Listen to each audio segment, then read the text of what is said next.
देवसुतं देवं कंसचाणूरमर्दनं देवकी परमानन्दं कृष्णं वन्दे जगद्गुरु। गुरुर्ब्रह्मा गुरुर्विष्णु गुरुदेवो महेश्वर गुरुसाक्षात् परब्रह्म तस्मै श्रीगुरुवे नमः। नारायणं नमस्कृत्यं नरं देव नरोत्तमं देवी सरस्वती व्यासं ततो जयमुदीरये ततो जयमुदीरये।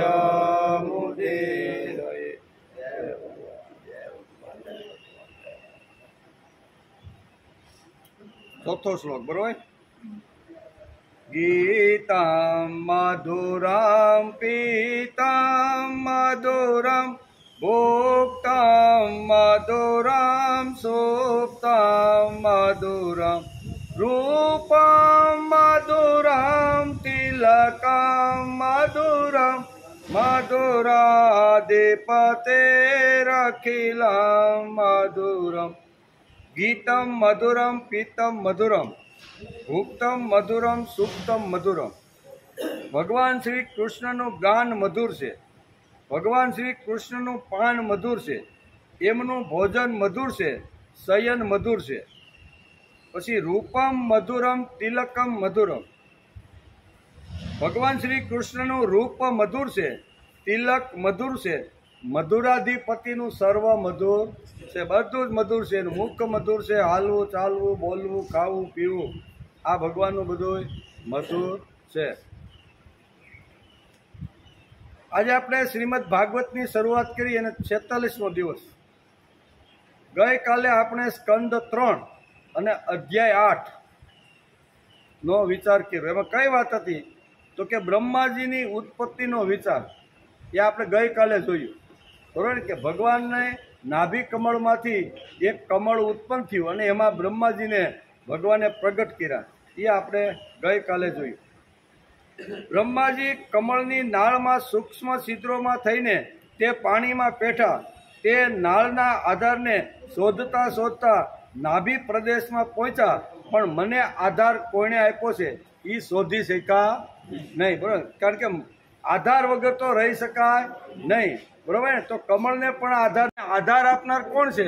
તેથી અહીંયા શું કહેવાય કમળની જે નાળ હતી ત્યાં સુધી સમુદ્રની અંદર બધે ફર્યા પણ આધાર આપનાર કોઈ એમને મળ્યા નહીં। એ ગઈકાલે આપણે જોતા હતા।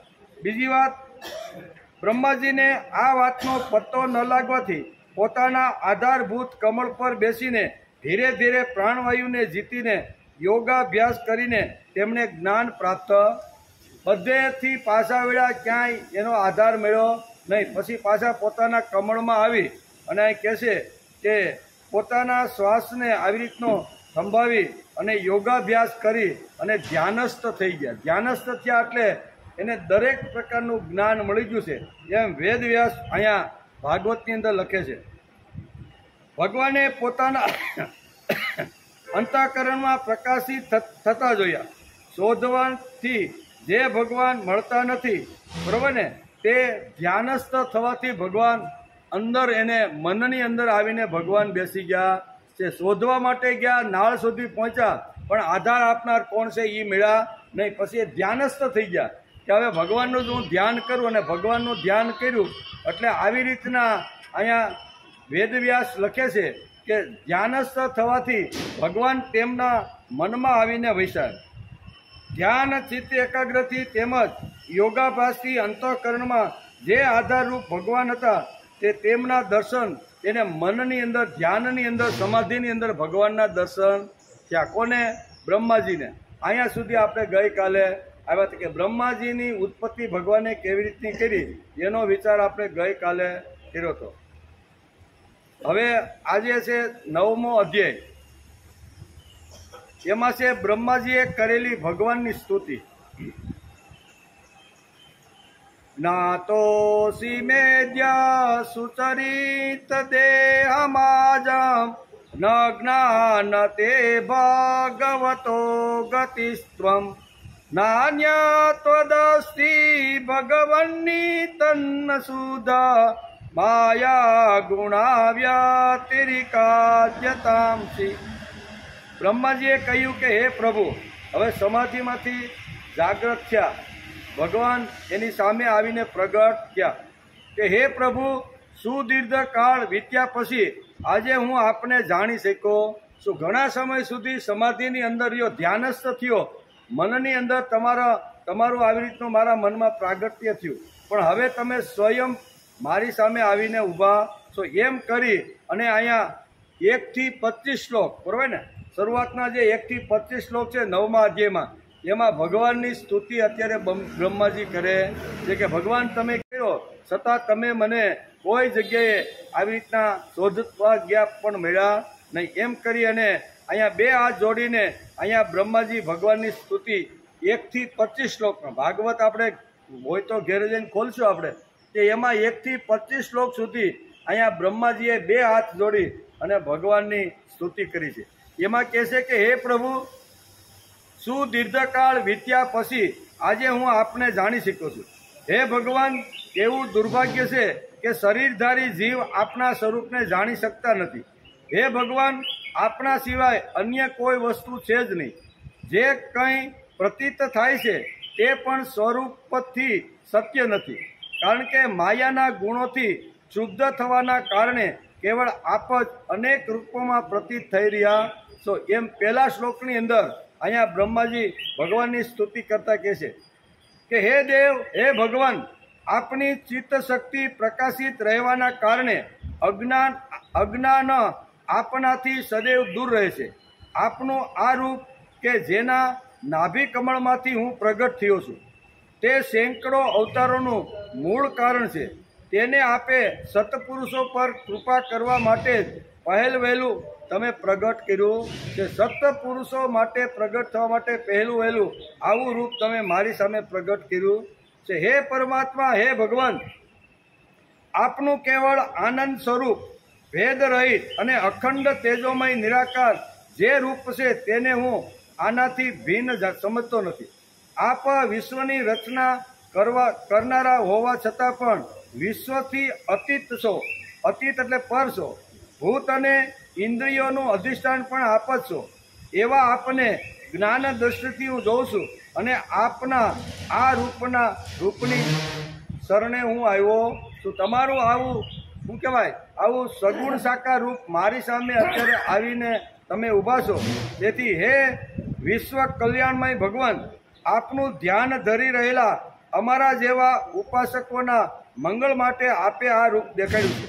આપના આ રૂપને વિષયાસક્ત પામર મનુષ્યો પામી શકતા નથી. ભગવાને અહીંયા પ્રગટ થઈ અને અહીંયા બ્રહ્માજીને પોતાનું રૂપ બતાવ્યું છે.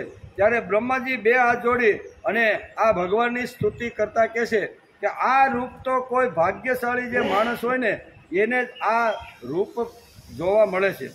કે હે નાથ, જે લોકો વેદરૂપી વાયુથી લવાયેલી આપના ચરણરૂપી કમળ કોષની સુવાસને પોતાના કર્મચિંદ્રોથી ગ્રહણ કરે છે, તેવા પોતાના ભક્તોના હૃદય કમળમાં આપ આવીને વસી જાઓ છો. પછી ત્યાંથી જઈ શકતા નથી. બ્રહ્મની જેમ ત્યાં અટકી જાઓ છો. કેમ કે પરાભક્તિની દોરીથી ભક્તોએ પણ આપણા પાદ પદ્મને બાંધી દીધા છે. હે દેવ, મનુષ્ય જ્યાં સુધી આપના અભયપ્રદ ચરણ કમળનો આશ્રય લેતો નથી ત્યાં સુધી તેને ધન, ઘર, બાંધોને કારણે મળનારા ભય, શોક, લાલસા, દીનતા, અતિલોભ વગેરે સતાવે છે અને ત્યાં સુધી તેનો હું મારું નો દુરાગ્રહ રહે છે કે જે દુઃખનું એકમાત્ર કારણ છે. જ્યાં સુધી મનુષ્ય આપના અભયપ્રદ, હું ક્યાં લખ્યું છે કે અભયપદ ચરણ કમળનો આશ્રય લેતો નથી તેને તો હંમેશા દુઃખ જ પ્રાપ્ત થાય છે. હું અને મારું અને મારી પત્ની આનાથી આગળ કાંઈ એને દેખાતું નથી. પણ જેણે મારું ચરણ કમળ જેણે સ્વીકાર્યું છે એની બધી જ યાતનાઓ, એના બધા જ દુઃખો, એના બધા જ કલેશો ટાળવાનું કામ ભગવાન તમે જ કરતા રહ્યા છો. આમ બ્રહ્માજી બે હાથ જોડી અને ભગવાનને આ સ્તુતિ કરે છે. જેઓ બધા પ્રકારના અમંગળોનો નાશ કરનારા આપના શ્રવણ, કીર્તન વગેરે ભક્તિ પ્રસંગોથી દૂર રહે છે અને જેમની ઇન્દ્રિયો આપથી વિમુખ છે એવા લોકો દીન અને મનોમન વિષયાતુર થઈને નિરંતર કુકર્મોમાં રત રહે છે. તે બિચારાઓની બુદ્ધિ દેવે હરી લીધી છે. બહુ સરસ આ શ્લોકની અંદર અત્યારે બ્રહ્માજી બે હાથ જોડીને કહેશે. શું કહેશે? દેવે નતે હાથ ધિયો ભગવન પ્રસંગાત સર્વાનુશોભન નિન્દ્રિયાતા કુર્વંતિ કામ સુખ બલે સવાય દીના લોભાભિભૂત ન સકુસતાસ્વમ. જેઓ બધા પ્રકારના અમંગલનો નાશ કરનારા આપના શ્રવણ, કીર્તન વગેરે ભક્તિ પ્રસંગોથી દૂર રહે છે, જેમની ઇન્દ્રિયો આપનાથી વિમુખ છે એવા લોકો દીન અને મનોમય વિષયાતુર થઈને નિરંતર કુકર્મમાં રત રહે છે. તે બિચારાઓની બુદ્ધિ દેવે હરી લીધી છે. બહુ સરસ. બ્રહ્માજી બે હાથ જોડી અને ભગવાનની સ્તુતિ કરે છે કે જે ભગવાનના વિચારોનું જે શ્રવણ કરતો નથી તે બરોબર એ દેવોથી ઘણો દૂર રહે છે. શ્રવણ એટલે સાંભળવું. સાંભળવાથી ગીતા, શ્રીમદ ભાગવત વગેરે આપણે ખબર પડે છે અને ધીમે ધીમે સાંભળવાથી આ શાસ્ત્રોમાં લખેલા જે ગુણો છે એ આપણી અંદર સંક્રાંત થાય છે. જીવનમાં તપ એ એક ગુણ છે જે સાંભળવાથી ખબર પડે અને આ તપ આવશ્યક વાત છે. જેમ ભાગવતમાં વેદવ્યાસે લખ્યું છે તેમ ભગવાને ગીતામાં કહ્યું છે કે જેણે તપ કર્યું નથી એની સાથે મારી ગીતા બોલશે નહીં. જે તપસ્વી નથી એની સાથે મારી ગીતા બોલશે નહીં. એવું ભગવાને જેમ ગીતામાં લખ્યું. વિદુરે પ્રશ્ન પૂછ્યો તો એના જવાબમાં અત્યારે આ વાત કહી રહ્યા છે. એટલે કે જેણે ભગવાન માટે, ભગવાનના વિચારો કે તેમના પ્રયોગો માટે જેમણે કષ્ટ ઉઠાવ્યું નથી તેને આ જ્ઞાન પ્રાપ્ત થતું નથી. એટલે કે જેને જ્ઞાન પ્રાપ્ત કરવું હોય તો એને ભગવાનના વિચારો, ભગવાનનું કાર્ય, ભગવાને કીધેલા જે સિદ્ધાંતો છે એ સમજી અને એને અહીંયા કરવું. જેણે ભગવત કાર્ય માટે કષ્ટ, દુઃખ ઉઠાવ્યું નથી તેની સાથે ગીતા બોલશે નહીં. વિચારો માટે કષ્ટ ઉઠાવવું. કોઈ પણ સારો વિચાર જો માણસના જીવનમાં લાવવાનો હોય અને એ વિચારથી માણસનું ટોટલી જો પરિવર્તન કરવું હોય, વિકાસ કરવાનો હોય તો એના માટે થોડું કષ્ટ ઉઠાવવું પડે. અહીંયા ઘણા બધા બેઠા છે ને એ કષ્ટ ઉઠાવીને આવે છે. લાંબે દૂર હલાય નહીં, ચલાય નહીં, દેખાય નહીં, સંભળાય નહીં, પણ છતાંય અમારે કંઈક સાંભળવું છે અને સાંભળ્યા પછી અમારા જીવનમાં એ વિચારો લાવી અને અમારું જીવન ઘડતર કરવું છે. એના માટે કષ્ટ તો ઉઠાવવું પડે. જેમણે સારું થવું છે, સજ્જન થવું છે અને જેમણે ભગવાન સુધી પહોંચવાનું છે એને તો થોડું કષ્ટ ઉઠાવવું જ પડશે. આવા લોકો સાથે ગીતા કેવી રીતે બોલે? કોઈ શિક્ષિત હશે તો ગીતાનું ભાષાંતર કરશે, પરંતુ ગીતાનું ભાષાંતર થઈ શકતું નથી. તપસ્વી સાથે ગીતા બોલે છે. જે તપ કરે છે અથવા સાધના કરે છે એની સાથે આ શાસ્ત્રો બધાય બોલે છે. આપણે ભલે રાત દિવસ ગીતા કહેતા હશું કે સાંભળતા હશું તો પણ છેવટે એમ જ કહેવું પડે ગીતા હજી અમને ખબર પડી નથી. ગીતાનું ઊંડાણ એટલું છે. જેટલી વખત જે શ્લોકો આપણે વાંચી છીએ ને તો એમાં ઊંડા ઉતરતા જઈએ તો પણ ગીતાનું મૂળ પામી શક્યા નથી. કોઈ પણ મોટા વિદ્વાન હોય, પંડિતો હોય, જ્ઞાની હોય એ પણ એનું તળિયું તપાસી શક્યા નથી. આપણે જેટલા ઊંડા પાણીમાં જશું તેટલી જ ગીતા વધારે ઊંડી છે તેમ લાગશે. આપણે જેમ ભાગવત બનતા જશું તેમ આપણા જીવનમાં ગુણો આવતા જશે. ભાગવત ધર્મ સમજાવતા વેદવ્યાસ અહીંયા સ્કંદ 3 અને અધ્યાય 9 લખે છે કે ભાગવત ધર્મ સમજાવતા વેદવ્યાસ આગળ કહે છે કે ભાગવત શું છે, કયા સિદ્ધાંતો ભાગવતની અંદર છે તે તમે જરાક સમજી લ્યો. શરણમ કીર્તનમ ધ્યાનમ. બહુ સરસ આ એક શ્લોક ભાગવતની અંદર વેદવ્યાસે લખ્યો છે. શરણમ કીર્તનમ ધ્યાનમ હરેરદ્ભૂત કર્મણ જન્મ કર્મ ગુણાનાંચ તદેર્થ કિલ શ્રેષ્ઠિતમ. ભાગવતકાર વેદવ્યાસ આ શ્લોકમાં કહે છે કે ભગવાનના કર્મો અદ્ભુત છે, એને કોઈ અત્યાર સુધી પામી શક્યું નથી. ભગવાનના કર્મો કેવા છે? અદ્ભુત છે. અને અદ્ભુત કર્મ મેં તમારા જોયા છે. આવી બે હાથ જોડી અને અહીંયા બ્રહ્માજી અહીંયા ભગવાનને સ્તુતિ કરે છે. અદ્ભુત કર્મ કરનારા હે ભગવાન, જન્મ કર્મ અને ગુણોનું શ્રવણ કીર્તન ધ્યાન અને ભગવાનના ઉપદેશથી સર્વ કર્મ કરવાનું શીખવાનું. આમ ભગવાનની સામે બ્રહ્મદેવ સ્તુતિ કરે છે કે તમારા કર્મો અદ્ભુત છે. તમને પામવા માટે ગમે તેટલો હું દરિયાના કમળના નાળ સુધી જાઉં પણ તમારો પાર હું પામી શક્યો નથી, આધાર મને મળ્યો નથી. આમ બે હાથ જોડીને બ્રહ્માજી અત્યારે અહીંયા ભગવાનને સ્તુતિ કરે છે. તમારું કર્મ અદ્ભુત છે ને અદ્ભુત જ છે ને. ભગવાનના જે કર્મ છે એ આપણે શાંતિથી જો વિચારીને તો કે ભગવાન સૃષ્ટિ ઉપર, માનવજાત ઉપર, નિસર્ગ ઉપર જે કાંઈ અદ્ભુત જે કર્મો કરે છે જેને માણસ જાણી શકતો નથી. વિચારમાં પડી જાય છે કે આ કેમ થતું છે. ગાય છે એ લીલું ઘાસ ખાય છે અથવા ભૂકો ઘાસ ખાય છે પણ એનું દૂધ તો સફેદ મળે છે. તો આ કયું અદ્ભુત કર્મ એવું છે કે લીલા ઘાસનું રૂપાંતર સફેદ દૂધની અંદર કરી નાખે? આ ભગવાનના અદ્ભુત કર્મો છે. એમ અહીંયા બ્રહ્માજી કહે છે કે ભગવાનના અદ્ભુત કર્મોને અમે સમજી શક્યા નથી. તેથી તમારા કર્મોને કહે છે કે અદ્ભુત કર્મ કરનારા ભગવાનના જન્મ કર્મ અને ગુણોનું માણસે શ્રવણ કરવું જોઈએ. આવું જો શ્રવણ કરતા કરતા એક દિવસ એવો આવે કે ભગવાને કરેલી લીલા, ભગવાને કરેલું કર્મ અને ભગવાને આપેલો ઉપદેશ આ બધું આપણા ધ્યાનમાં આવે. ભાગવતકાર વેદવ્યાસે પ્રથમ શ્રવણનો બહુ જ આગ્રહ રાખ્યો છે. તેથી આ શ્લોકમાં શ્રવણનું મહત્વ સમજાવ્યું છે. શું કીધું છે કે જેઓ બધા પ્રકારના અમંગળનો નાશ કરવા ઈચ્છતા હોય તેણે ભગવત એટલે કે ભગવાનની લીલાનું શ્રવણ કરવું જોઈએ. અને ભગવાનની લીલાનું શ્રવણ કર્યા પછી એનું કીર્તન કરવું. બે શબ્દો આ શ્લોકની અંદર અહીંયા બ્રહ્મા ભગવાનની સ્તુતિ કરતા કરતા ભગવાનને કહે છે કે ભગવાન તમારી લીલાનું શ્રવણ, તમારી લીલાનું મનન અને તમારી લીલાનું જો કીર્તન કરીએ ને તો અમારા હૃદયમાં બેઠેલી ઘણી બધી અજ્ઞાન છે આવી રીતનું બધું દૂર થઈ જાય છે. તેથી કહે છે શ્રવણ. તેથી ભાગવતકાર વેદવ્યાસ પ્રથમ શ્રવણનો બહુ જ આગ્રહ રાખ્યો છે.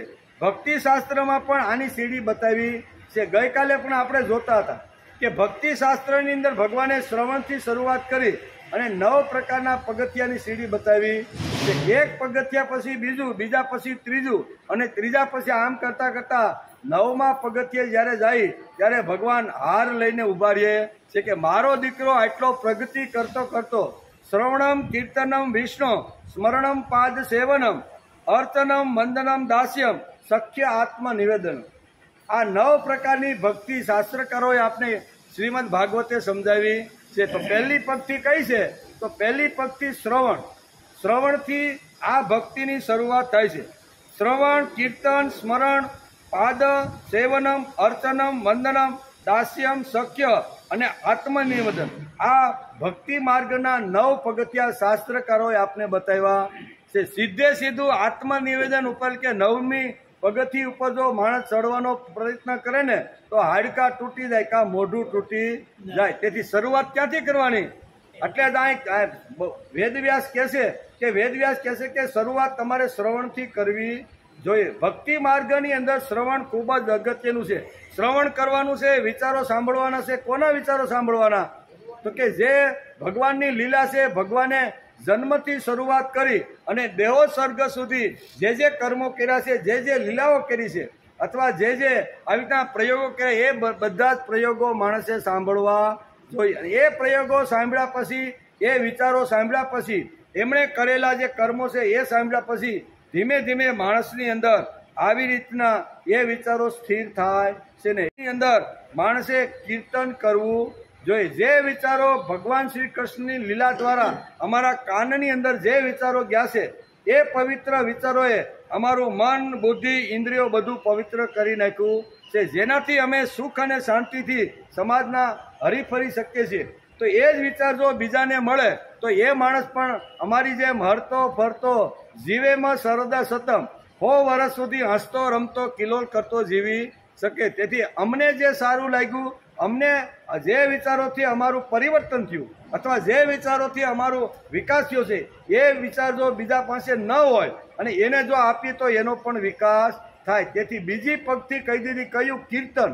કીર્તન એટલે ભગવાનનો યશ, ભગવાનના ગુણ, ભગવાને કરેલા પ્રયોગો છે એનું સમાજમાં કીર્તન કરવું જોઈએ. ગમે ત્યાં બેસી તો ગમે તેનું કીર્તન કરવાનું નથી. ભગવાનના ગુણોનું, ભગવાનના વિચારોનું, ભગવાને કરેલા પ્રયોગો છે એનું જ હંમેશા કોઈ પણ જગ્યાએ આપણે બેસીએ ત્યારે આ કીર્તન થવું જોઈએ. પણ આજે 2 જણા 4 જણા ભેગા થાય એટલે કીર્તન બીજું જ શરૂ થઈ જાય છે, બરોબર ને? તો એની જગ્યાએ અહીંયા ભાગવતકાર વેદવ્યાસ કહે છે કે જેમણે પોતાનો વ્યક્તિગત વિકાસ કરવાનો છે અને સમાજનો ઉત્કર્ષ કરવાનો છે. 2 વાતો, જે વિચારોથી સમાજનો પણ ઉત્કર્ષ થાય અને મારો જીવન ઘડતર થાય એવી રીતનો જો કોઈ વિચાર હોય તો એ શ્રીમદ ભાગવતનો વિચાર છે.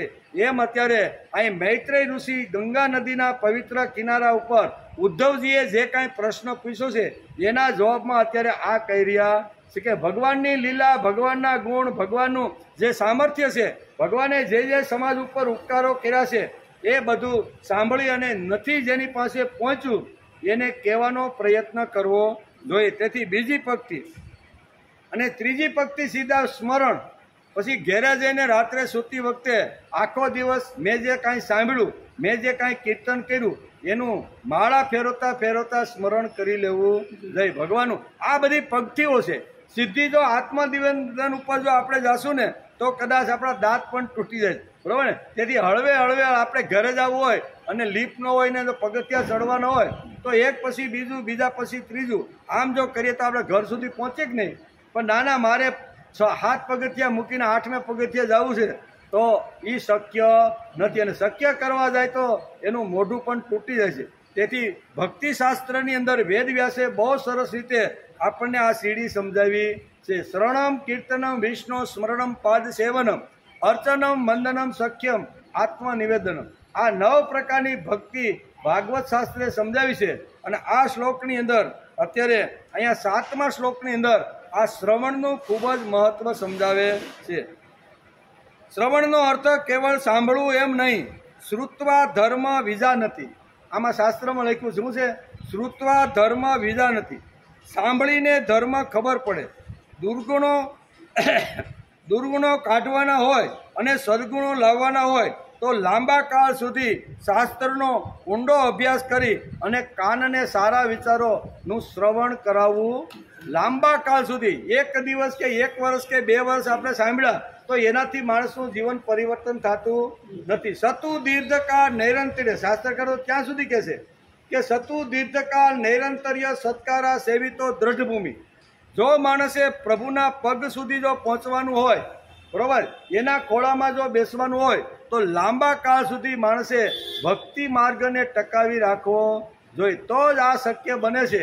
એક દિવસ સાંભળ્યું, ચાતુર્માસ પૂરતું સાંભળ્યું કે શું કહેવાય, આ અધિક માસ પૂરતું કે શ્રાવણ માસ પૂરતી ભક્તિ કરી એનાથી ચાલે.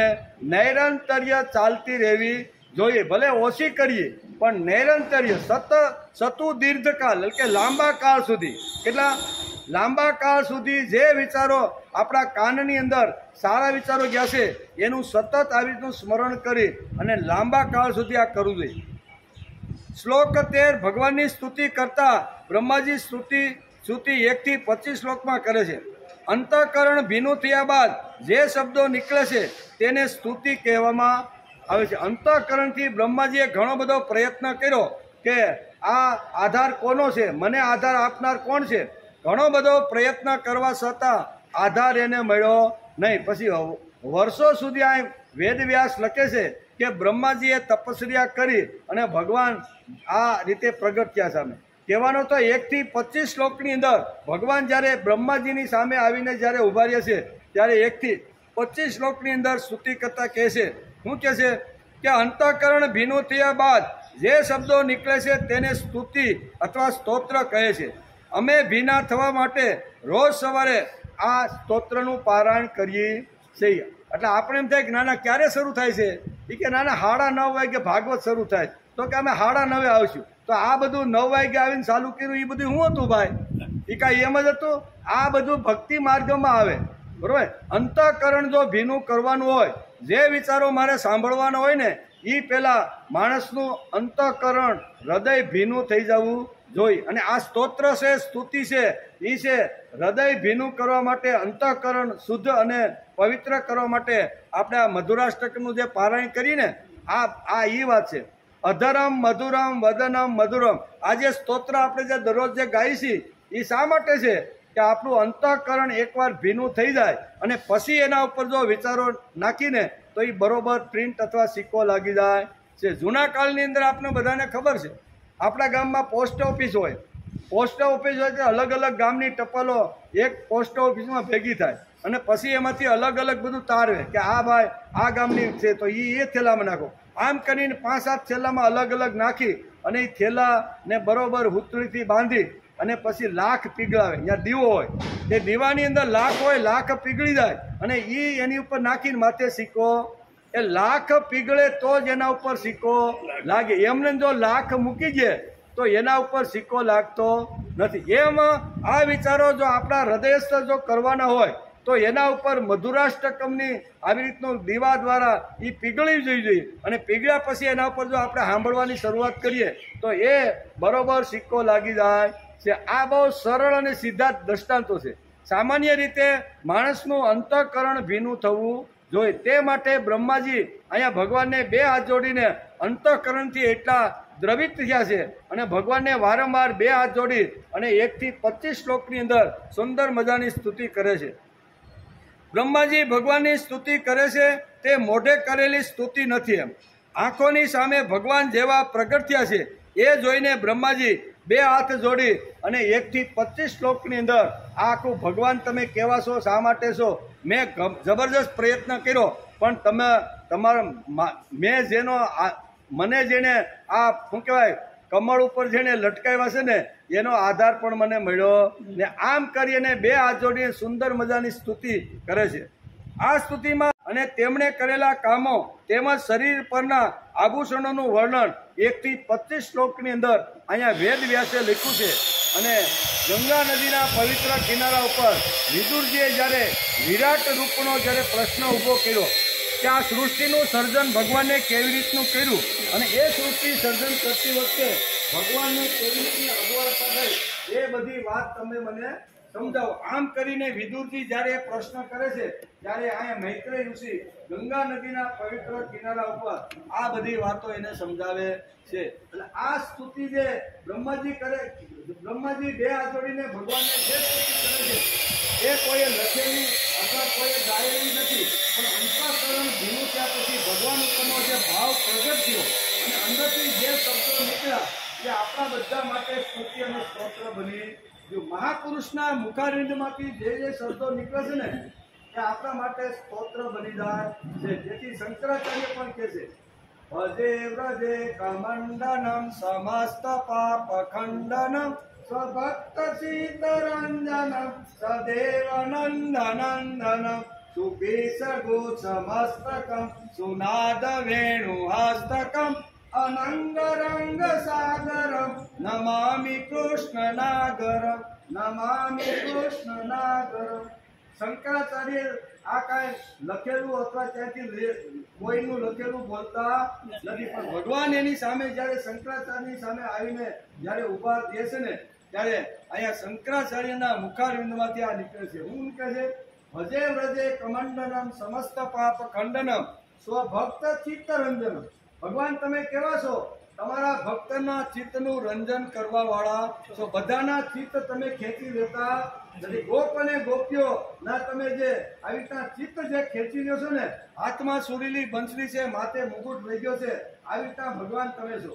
પણ આ શંકરાચાર્યના મુખારવિંદમાંથી નીકળેલું કોઈએ ગાયેલું, કોઈએ બોલેલું કે કોઈએ લખેલું સ્તોત્ર બોલતા નથી, પણ અંદરથી જેવા ભગવાન સામે પ્રગટ થયા એવી રીતના સ્તોત્રની અંદરથી અંતઃકરણ ભીનું થયા વગર આ શબ્દો નીકળતા નથી. બ્રહ્માજીનું અંતઃકરણ અત્યારે ભીનું થયું છે, તેથી એના માટે આ શબ્દ અહીંયા બહુ સરસ રીતે 1 થી 25 શ્લોકની અંદર કહે છે.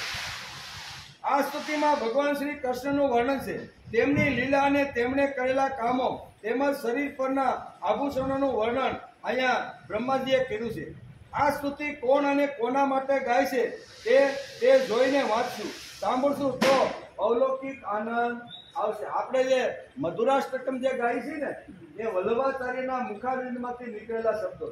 વલ્લભાચાર્ય જ્યારે યમુનાના કિનારે 4 વાગે જ્યારે સમાધિસ્થ થયા, ભગવાનની સામે એ મનથી એને આખું ભગવાનને મનની અંદર બેસાડ્યા અને પછી એ 5-6 વાગે જ્યારે સમાધિમાંથી જ્યારે બહાર આવ્યા, ત્યારે આજુબાજુ આટા મારતા એના શિષ્યોએ પૂછ્યું કે ભગવાન તમે શું કરતા હતા? તો કે હું સમાધિસ્થ થઈ અને ભગવાનનું ચિંતન કરતો હતો. તો ભગવાનનું ચિંતન કરતા હતા તો ભગવાન તમને કેવી રીતના દેખાણા? આવું જ્યારે મારા તમારા જેવા વલ્લભાચાર્યને પૂછે છે, ત્યારે વલ્લભાચાર્ય કહે છે કે મને ભગવાન આવા દેખાણા.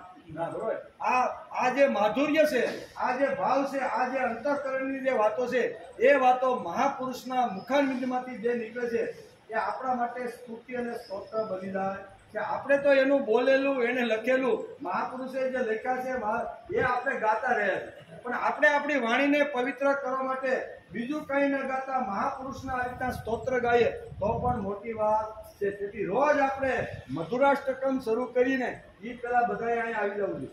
આમ તો આપણો ટાઈમ 9 વાગ્યાનો છે, બરાબર, 9:05-10 મિનિટની વાર હોય ને આવી જાય તો કાંઈ વાંધો નહીં. આપણે બીજે ક્યાંય બેસવું અથવા સમય પસાર કરો એના કરતાં આપણે અહીં આવી જઈએ 5-10 મિનિટ પહેલાં. તો બધી જ પ્રકારના આપણે કૃપા સંખ્યાનું કારણ કરી સૌનો જે બોલીથી જે કાંઈ કરી છે ને, આ ભગવાન માટે આપણું હૃદય ભીનું થાય, ભીનું થાય, એના માટેની આ બધી વાતો છે.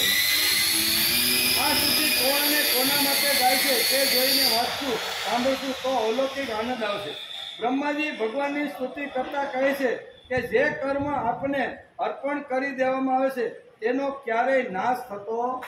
અહીં 2 હાથ જોડીને બ્રહ્માજી કહે છે કે અમે જે કાંઈ નાના મોટા કર્મ કરીએ છીએ એ કર્મ જો અમારી પાસે રાખશું ને તો અમારો અહમ એટલે કે ઈગો અને અભિમાન વધી જશે કે અમે જ કર્યું, અમારા દ્વારા થયું, અમે ન હોત તો આ કામ થાત નહીં. તેથી આ 2 હાથ જોડીને બ્રહ્માજી કહે છે કે સમાજની અંદર અમે જે કાંઈ કામ કરશું ને એ ભગવાન તમને અર્પણ કરી દેશું. એટલે આ જે કર્મની જે વાતો છે એ કર્મની વાતો અહીંયા બ્રહ્માજી 2 હાથ જોડીને કહે છે.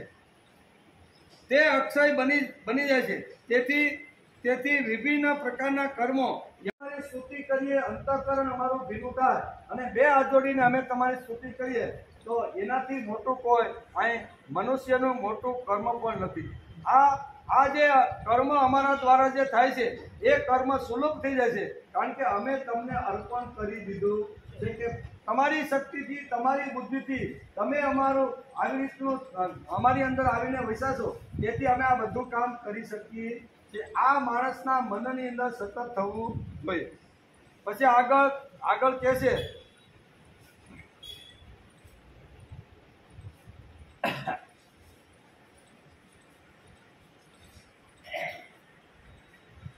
આગળ સ્કંદ 3 અધ્યાય 9 આપણે અત્યારે કહી એના 29મા શ્લોકમાં બહુ સરસ રીતે, જો કે બધા શ્લોકની અંદર બધી જ રીતે અહીંયા સ્તુતિ બહુ સારી રીતે કરી છે, પણ અહીં કહે છે, શું કહે છે? ઉષામતો વિવિધ કર્મ ભીર રાજ્ય દિદાને ન યોગ તપવ્રતચર્યા આરાધનમ ભગવતસ્તં તિકૈર્યો ધર્મો પિતકારી સિદ્ધિગંધ. જે કર્મ આપને અર્પણ કરી દેવામાં આવે છે તેનો ક્યારેય નાશ થતો નથી. અમારી પાસે હોય તો એ કર્મનો નાશ થઈ જાય, રાખી તો બરોબર ને. તો ઘણીવાર અભિમાન પણ આપણું ઓગળી જાય, સામે એવો રીતનો માણસ મળે તો આપણું અભિમાન પણ ઓગળી જાય. પણ હે ભગવાન, અહીંયા વેદવ્યાસ લખે છે અને બ્રહ્માજી ભગવાનની સ્તુતિ કરતા કહે છે કે જે કર્મ આપને અર્પણ કરી દેવામાં આવે છે તેનો ક્યારેય નાશ થતો નથી, તે અક્ષય બની જાય છે.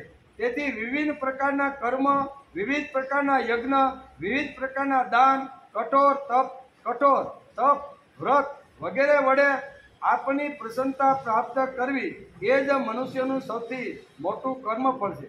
કારણ કે આપણી પ્રસન્નતા થતાં એવું કયું ફળ છે કે જે સુલભ ન થાય. તમે એકવાર જો અમારા માટે પ્રસન્ન થઈ જાઓ તો બધા જ ફળ અમને મળી ગયા છે. આપ સદૈવ પોતાના સ્વરૂપના પ્રકાશથી જ પ્રાણીઓના ભેદ બ્રહ્મ રૂપી અંધકારનો નાશ કરતા રહો છો. આપ જ જ્ઞાનનું અધિષ્ઠાન, આપ જ જ્ઞાનના સાક્ષાત અને આપ જ પરમ પુરુષો. હું આપને નમસ્કાર કરું છું. સંસારની ઉત્પત્તિ, સ્થિતિ અને સંહારના નિમિત્તે માયાની તમે જે લીલા કરી રહ્યા છો તે આપનો જ ખેલ છે. તેથી આપ પરમેશ્વરને હું વારંવાર નમસ્કાર કરું છું. બહુ સરસ સ્તુતિ કરતા અત્યારે અહીંયા બહુ સરસ રીતે સમજાવે છે. અને અહીંયા શ્લોક 14ની અંદર આ બધી વાતો સમજાવે છે કે તમારી લીલા અદ્ભુત છે. હે પરમેશ્વર, હું વારંવાર તમને નમસ્કાર કરી અને તમારી લીલાને પામવાનો હું પ્રયત્ન કરું છું, પણ તમારી લીલાને હું પામી શકતો. આટલું અદ્ભુત કર્મ તમારું છે. તમારું આટલું અદ્ભુત, તમે મારી પાસેથી જે કંઈ ઈચ્છો છો તે હું પહેલા જ કરી ચૂક્યો છું. ત્યારે માત્ર નિમિત્ત તમારે બનવાનું. ભગવાન પણ પછી આ સ્તુતિ સાંભળીને ઘણી વાર તેને સમજાવવાનો પ્રયત્ન કરે છે. આગળ કહે છે કે જેઓ પ્રાણ ત્યાગ કરતી વખતે આપના અવતાર, ગુણો અને કર્મો એટલે કે સૂચવનારા દેવકી નંદન, જનાર્દન, કંસ નિકંદન, પાર્થ સારથી વગેરે નામનું વિવશ થઈને પણ ઉચ્ચારણ કરો છો.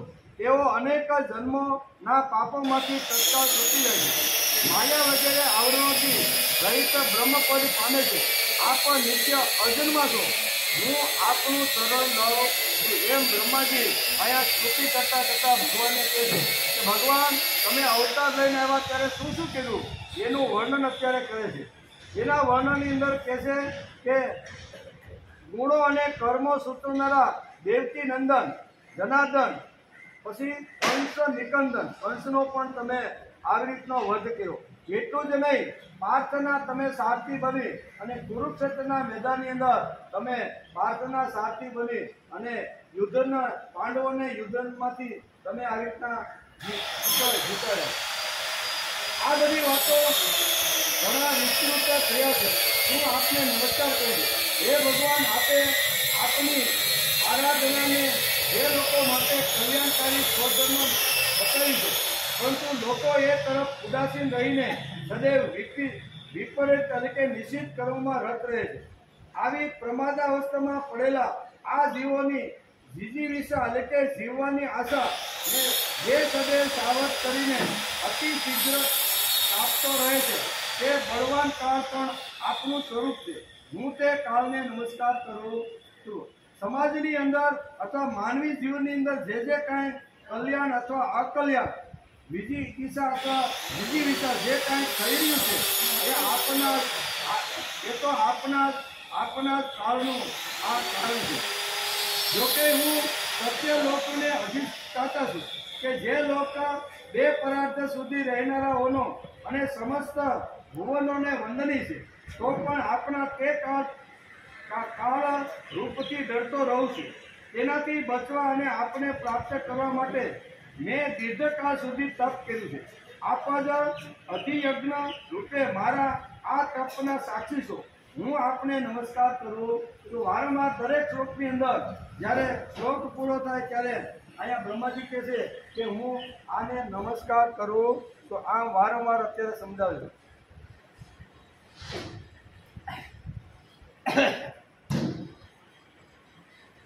જોકે હું સત્યલોકનો અધિષ્ઠાતા છું.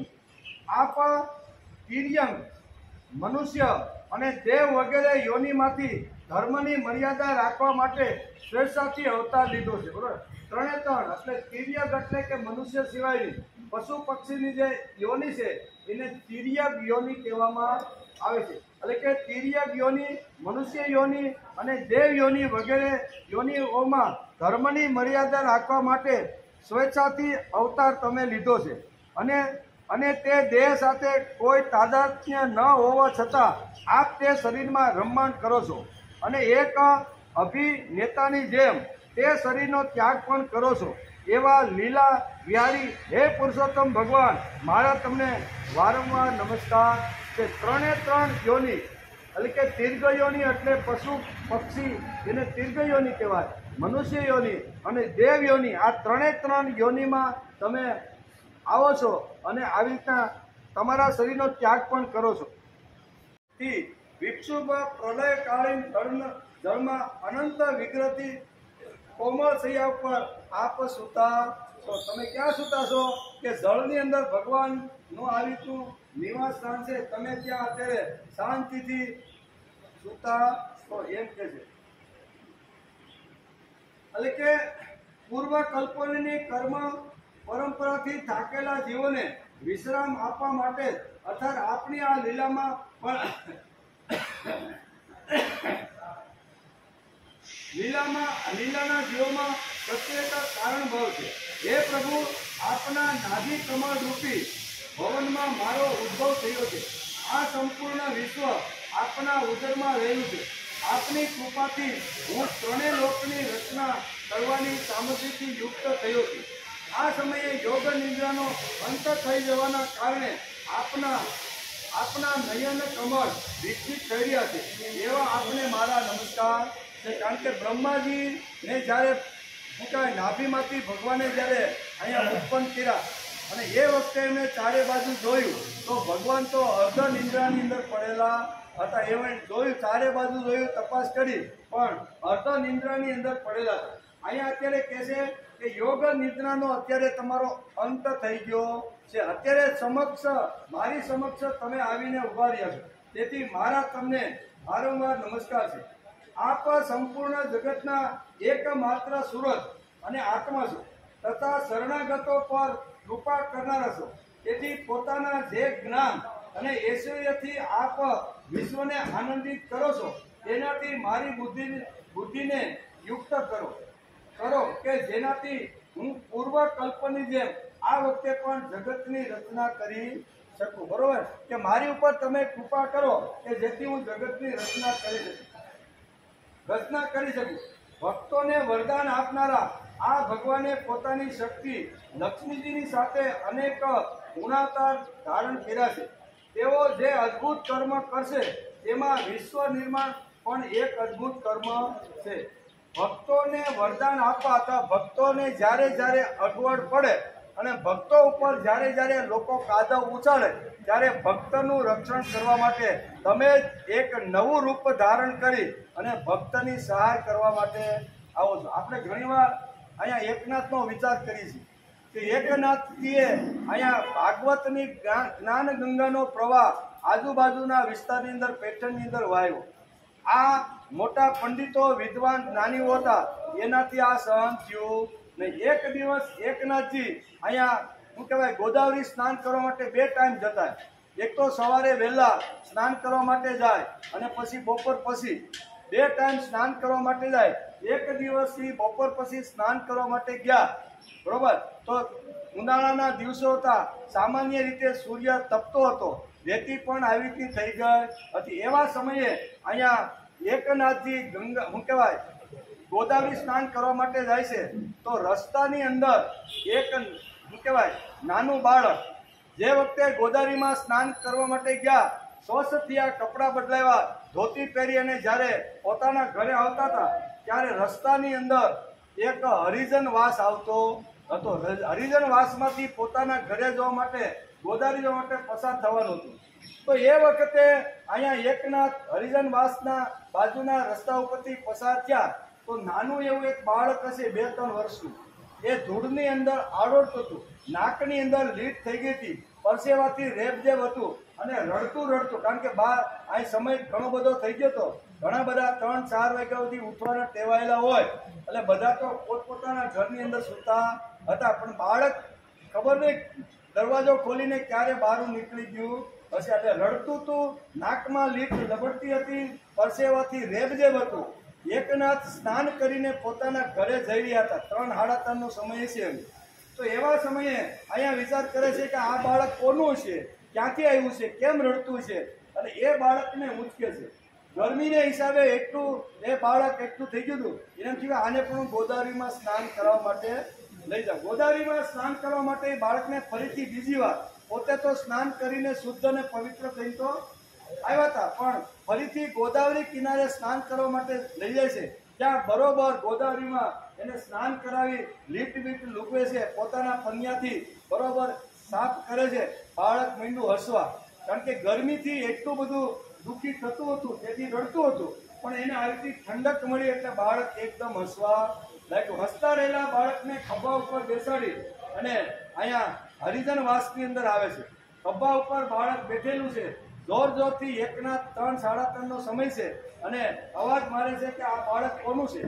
જેનું બાળક હોય તે આવી રીતનું લઈ જાય. આવા 2-3 અવાજ મારે છે. ત્યાં રાણિયા નામનો અહીંયા અત્યંત આવી રીતનો જે રહેતો હતો એનું જ આ બાળક હતું. એની પત્ની પણ આજુબાજુના બીજા વાડામાં ગોતતી હતી, પણ આ બાળક તો બીજી જગ્યાએ જઈને આવી રીતનું આવડતું હતું. તેથી દોડતી દોડતી આવી ભગવાન શું કહેવાય એકનાથના ખભા ઉપર પોતાના બાળકને ઉંચકી લીધું અને બચી ભરી અને એકદમ આમ આવા જે બ્રાહ્મણ છે, જે પવિત્ર છે, જે દિવ્ય છે, હજારો લોકોને જેને જીવન બદલાવ્યા છે, એવા ભગવાન રૂપે અમારા વાડાની અંદર આવ્યા છે. તેથી એને માનવા પણ યોગ્ય નહોતા કે મારા બાળકને આવી રીતનું સ્વસ્થ કરે. એટલે એ આવી રીતનું લઈ અને મહારાજને કહે છે કે મહારાજ તમે આવી રીતનું કામ શા માટે કરો? વિદ્વાનો છે, પંડિતો છે, જ્ઞાનીઓ છે, એ જો આવું જોઈ જશે, અમે આવી રીતના ક્ષુદ્ર અને હલકા જાતિના છીએ, અમારું બાળક આવી રીતનું જો પંડિતો જોઈ જશે તો તમારા ઉપર ન કરવાના ઘણા બધા આરોપો કરશે. પણ હે નાથજી, તો ઓલી છોકરી પાછી 3 વર્ષની છે, એ બોલી કે હે બાપુ તમે અમારા ઘરે જમવા ક્યારે આવશો? કે તો કે બેટા તું ત્યારે જ્યારે બોલાય ત્યારે. કાલી ભાષાની અંદર કીધું કે તમે અમારે ત્યાં જમવા માટે આવો. દુઃખ હતું. અને બીજું કે અમારા જેવા જે અસભ્ય છે, અજ્ઞાની છે, અમારા જેવા અભણ છે, અમને કાંઈ ખબર પડતી નથી, અમે માણસ સહી પણ પશુ જેવું જીવન જીવે. એના ઘરે આવી રીતના કોઈ સંત આવે તો એનો એને આનંદ હતો. 2 વાતો અત્યારે આ લોકોને મનની અંદર ખૂંચી રહી હતી, પણ નક્કી થઈ ગયું. એટલે આખા હરિજનવાસની અંદર આખો સાફ કર્યું, લીપણ થઈ ગયા, રંગોળીઓ પૂરાઈ ગઈ કે આવતીકાલે તો એકનાથ બપોરે અમારે ત્યાં જમવા આવવાના છે. આ આમંત્રણ સ્વીકારી અને ગિરજાબાઈને કહે છે કે ગિરજાબાઈ, મેં તને પૂછ્યા વગર એક આમંત્રણ સ્વીકારીને આવ્યું છું. શું છે એમાં? બાઈ માણાને શું પૂછવાનું હોય? આવો ગિરજાબાઈએ જવાબ આપ્યો. આને કહેવાય ધન્ય ગૃહસ્થાશ્રમ. નકર મને પૂછ્યા વગર તમે શા માટે અહીંયા જમવા ગયા? કે જ ને એનો અધિકાર છે, પણ એમ કીધું ને તમે જે કાંઈ કરો, જે નિર્ણય લ્યો ને એ અમારો નિર્ણય તમારા નિર્ણયમાં. આવું ગિરજાબાઈ કહે છે. કાંઈ વાંધો નહીં, પણ મને તો કાંઈ વાંધો નથી, તમે જાઓ એનો પણ મને કાંઈ વાંધો નથી, પણ તમે ત્યાં જશો એટલે એક તો આપણાથી આ બ્રાહ્મણ વર્ગ જે જ્ઞાની પંડિતો પોતાની જાતને મહાન સમજે, એક તો નારાજ છે જ, અને આવું બીજું પગલું ભરશો તો તમારું હું આ લોકો ફજેતી કરશે એનાથી મને થોડી ચિંતા થાય છે. આમ ગિરજાબાઈ અત્યારે એકલા કે એને જે બોલવું હોય, જે કરવું હોય એ કરવા દે, તને તો કાંઈ વાંધો નથી ને? એ કે મને કોઈ અગવડ નથી. આમ કરી અને બીજે દિવસે, વાર્તા તો લાંબી છે, પણ બીજે દિવસે જ્યારે આવી તું નક્કી થયું અને એકદમ સ્વસ્થ વસ્ત્રો પહેરી અને એકનાથ પોતાના ઘરેથી હરિજનવાડામાં હરિજનના ઘરે જવા લાગ્યા તો ગામના પંડિતો બધા એક જગ્યાએ ભેગા થયા. એ કે આણે ભાનુદાસનું સત્યાનાશ વાળ્યું છે, કારણ કે 4થી પેઢી હતી. ભાનુદાસ હતા, પછી સૂર્યપાણી આવ્યા, પછી ચક્રપાણી આવ્યા, અને 4થો જન્મ એકનાથનો થયો. 4 પેઢીની તપસ્યા છે. પહેલા એના પૂર્વજ હતા કોણ? ભાનુદાસ. એના પુત્ર હતા સૂર્યપાણી, સૂર્યપાણીના પુત્ર હતા ચક્રપાણી, અને ચક્રપાણીના પુત્ર હતા એકનાથ. આ 4 પેઢીથી આવી રીતે ભક્તિની ગંગા અત્યારે અહીંયા એકનાથના ઘેરે વહેતી હતી. પણ અહીંયા એ કંઈક નવું જ રૂપ ધારણ કર્યું છે. તેથી બધા પંડિતો ગામના એક જગ્યાએ ભેગા થયા કે અત્યાર સુધી તો ઠીક આપણે બહુ વિરોધ કરતા નહીં, પણ આ ભાનુદાસની પેઢીનું આણે સત્યાનાશ કાઢી નાખ્યું છે. એમ ન બોલવાના શબ્દો બધા. તો કે છે હું ઈ કે, તો કે આજે જો નહીં કે બપોરે કે એકનાથ કે હરિજનવાસમાં આ રાણિયા હરિજનને ત્યાં જમવા જવાનો છે કે એ કે હોય જ નહીં. આ બ્રાહ્મણનો દીકરો થઈ અને કોઈ દી હરિજનવાસમાં એ ભોજન કરવા જાય નહીં. એ કે 100% અમારા કાન કોઈ દી ખોટું સાંભળતા નથી. અમે જે સાંભળ્યું છે ને એ 100% સત્ય વાત છે. અને હકીકતે સમય થયો 11:30 પોણા 12 થયા એટલે એકનાથ ગિરજાબાઈને રજા લઈને નાથ અત્યારે હરિજનવાસ તરફ નીકળ્યા. રસ્તાની અંદર આ લોકોએ આખી ટીમ ગોઠવી દીધી હતી કે આ જે વાતો સાંભળી છે સાચી છે ખોટી છે જાય છે કે નથી જતા. એટલે આ પંડિતોએ અલગ અલગ પ્રકારના બધાને આવી રીતના રાખી દીધા હતા. એકનાથ તો ભગવાન ઉપર વિશ્વાસ રાખી ભગવાનને પગે લાગી કે ભગવાન આવી રીતના રખડતા ભટકતા અજ્ઞાની જે માણસ હોવા છતાં પશુ તુલ્ય જીવન જીવે છે એવા લોકોના ઘરમાં બેસીને ભાગવતની જે કાંઈ પ્રહલાદની છે નારદની છે આવી રીતની વાતો કરી અને એને પણ પ્રભુ તરફ હું વાળીશ. આવા ભાવથી એ ગયા. આંગણું બધાનું જોયું. સરસ મજાનો તુલસીનો ક્યારો હતો. બધું જ આખે આખો હરિજનવાસ સાણથી ગાયના સાણથી લીપાઈ ગયો હતો. દરેક જગ્યાએ રંગોળી પૂરેલી હતી. એકનાથ તો અવાક થયા કે બહુ સરસ, આ તો આખું બહુ એક નગર જેવું થઈ ગયું. આમ કરી અને ધીમે ધીમે એ રાણિયા ઘરની અંદર પ્રવેશ કરે છે. બે જે લોકો હતા ને એ બે જે ભટ્ટ નામના બે જે લોકો હતા બ્રાહ્મણ, એમણે નક્કી કર્યું હતું કે જો આ સત્ય વસ્તુ હોય ને તો આજે આપણે એને જે કાંઈ સજાઓ કરવી પડે, નાત બાર કાઢવો પડે ને તો એમ આ 2 જણાને સોંપેલું હતું. એ 2 જણા સુપાતા સુપાતા હરિજનવાસમાં આ બ્રાહ્મણો આવ્યા. બ્રાહ્મણોએ જોયું કે અમે જે સાંભળ્યું હતું આ વાત તો સાચી છે. આ તો અત્યારે ઘરમાં પણ ઘૂસી ગયા, પાટલા ઉપર બેઠા છે. રાણિયાની છોકરી આવી છે, એણે આરતી ઉતારી, એણે હાર પહેરાવ્યો, આ બધું એણે જોયું એમ કે આ કમાડની તળમાંથી બધું જોતા રહેલા છે. આ બંને કોણ? આ બંને બ્રાહ્મણો એમ કે આ ફજેતી જો આ ખરેખર સત્ય હોય તો આજે આની ફજેતી કરીને નાતની બહાર અમારે એને કાઢવાના છે. આવો વિચાર કરી અને આ બે જોવે છે અને અવાક થઈ ગયા કે વાત તો સાચી છે. હવે આપણી જ્યાં મિટિંગ ભરાણી છે ત્યાં બ્રાહ્મણોને જઈને કહેવું જોઈએ કે આ વાત સત્ય છે. તેથી જવાની તૈયારી કરતા હતા ત્યાં તાબડતોડ બીજા 2 બ્રાહ્મણો આવ્યા આને કહેવા માટે. ઈ કે તું હું ગપ્પા મારે છે? ઈ કે એકનાથ તો ઈ કે એના વાડાની અંદર હાથમાં કરતાલ લઈ અને એ તો કીર્તન કરે છે. અસંખ્ય લોકોની સાથે એકનાથ નાચે છે, ગાય છે, આવી રીતની ભગવાનની વાતો કરે. હાલો ગપ્પા હું મારો છે? ઈ કે હાલો હાલો. ઈ કે જા ઈ કાંઈ તડમાંથી જો. ઈ કે આ એકનાથને જો. ઈ કે તો કે આ બીજા આવેલા બ્રાહ્મણોએ પણ જોયું તો આ બ્રાહ્મણ આ એકનાથ પાટલા ઉપર બેઠા છે. રાણિયાની દીકરી આવી રીતની એની આરતી ઉતારે છે અને ધીમે ધીમે પાટલા ઉપરથી ઉતરી અને આસન ઉપર બેસીને ભોજન કરતા એને જોયા. એ કે આ અમને ભ્રમ તો નથી ને? અમે ખરેખર જોઈને આવ્યા છીએ કે વાડાની અંદર એકનાથ આવી રીતના ભજન કીર્તન કરતા રહેલા છે અને તમે એમ કહો છો કે અહીંયા તો આ 4 બ્રાહ્મણ અવાક થઈ ગયા. એને વિશ્વાસ બેઠો નહીં. એટલે પહેલા 2 બ્રાહ્મણો આવ્યા હતા એ બીજા 2 બ્રાહ્મણોની જોડે એ વાડાની અંદર એકનાથના વાડામાં જાય.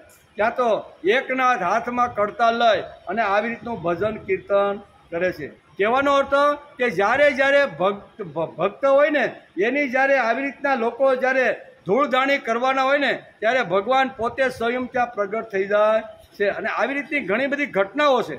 કહેવાનો અર્થ કે એ વખતે પછી શાંતિથી ભોજન કરી અને જ્યારે આવી રીતના પોતાના ઘર તરફ આવતા હતા ત્યારે એકનાથને મળવા માટે ઘણા બધા પંડિતો આવ્યા. કારણ કે 2 રૂપ જોયા. એકનાથના 2 હાચો એકનાથ કોણ છે એ બ્રાહ્મણો શોધી શક્યા ને કે વાડામાં કીર્તન કરે એ એકનાથ સાચો છે કે રાણિયાને ત્યાં જમતો રહેલો એકનાથ સાચો છે? એના મનની અંદર આવી રીતની દ્વિધા ઉત્પન્ન થઈ ગઈ. તેથી રસ્તાની અંદર આ બધા વિદ્વાન પંડિતો જે કાયમ માટે આ એકનાથનો જે વિરોધ કરતા હતા એ બધા આવી રીતના આવીને ઊભા રહી ગયા. એટલે 2 હાથ જોડીને કહેશે કે મહારાજ તમે જે અત્યંતોની ત્યાં તમે જે ભોજન લ્યો છો એ આપણા કોઈ શાસ્ત્રમાં આવી રીતનું નથી. તમે આવું ખોટું પગલું ભરો છો. બ્રાહ્મણ સુધી તમારી મર્યાદા બરોબર છે પણ ત્યારે અહીંયા એકનાથ શાંતિથી એને જવાબ આપે છે કે આવું કયા શાસ્ત્રમાં લખ્યું છે કે અત્યંતોને ઘેરે ભોજન ન કરવું, એની સાથે બેસવું ને એવું તમે મને એક પણ.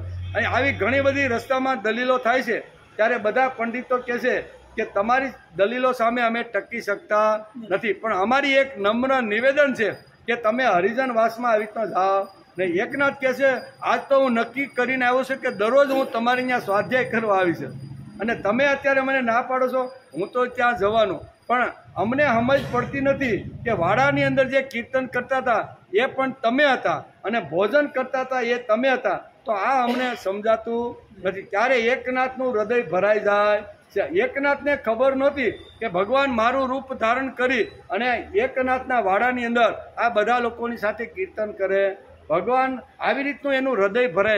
અંતઃકરણ જ્યારે ભીનું થાય ને ત્યારે એની ઉપર ભગવાનની બરોબરની સાપ પડી જાય છે. તેથી અહીંયા વેદવ્યાસ લખે છે, ભાગવતની અંદર સુંદર મજાની ભગવાન કૃષ્ણની લીલા છે કે જ્યાં જ્યાં ભક્તને અગવડ પડે ને ત્યાં ત્યાં ભગવાન પોતે જે કાંઈ રૂપ હોય એ અલગ અલગ રૂપની અંદર ત્યાં એ ધારણ કરી અને ભક્તનું રક્ષણ કરતા રહેલા છે. આ બધી જ વાતો ભાગવતકારે બહુ સરસ 9મા સ્કંદની અંદર અહીંયા બ્રહ્માજી જે ભગવાનની સ્તુતિ કરે છે એમાં ભગવાન કૃષ્ણની લીલાઓનું વર્ણન ચાલતું રહેલું છે કે આવી રીતના જે ભગવાન તમે છો, તમે અનંત છો, તમારો પાર પામી શકાય એવો નથી. જ્યારે જ્યારે ભક્તો અગવડમાં આવે છે અથવા એની કૂથળી અથવા સમાજ એની જ્યારે આવી રીતની ધજાગરા ઉડાવે છે ને ત્યારે તમે આ ભક્તોનું રક્ષણ કરવા માટે આવો. એમ આ શ્લોકની અંદર લખ્યું છે.